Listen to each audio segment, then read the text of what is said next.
नमस्कार मित्रों, नमस्कार। आप सबको मेरा नमस्कार। आज मेरा ये नया लुक देख के आपको थोड़ा अचरज होगा, लेकिन 7 तारीख को मेरी सास का देहांत हुआ।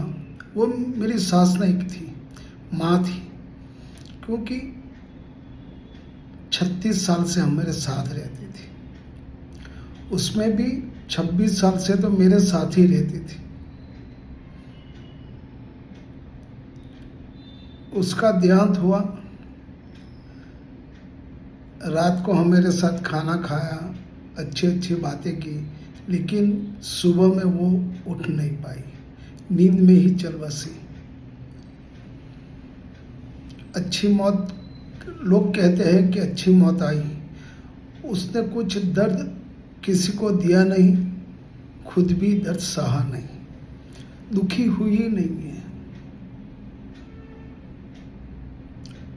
सब लोग बोलते हैं कि अच्छी मौत आई। मेरा एक सहारा बोलो तो उनकी हूंफ थी हमको। वो हमारे साथ थी तो हमको अच्छा लगता था। आज हमको खालीपन महसूस हो रहा है। हमारे घर का एक सदस्य कम हो गया, ऐसा हमको लगता है। प्रभु उनको शांति दे।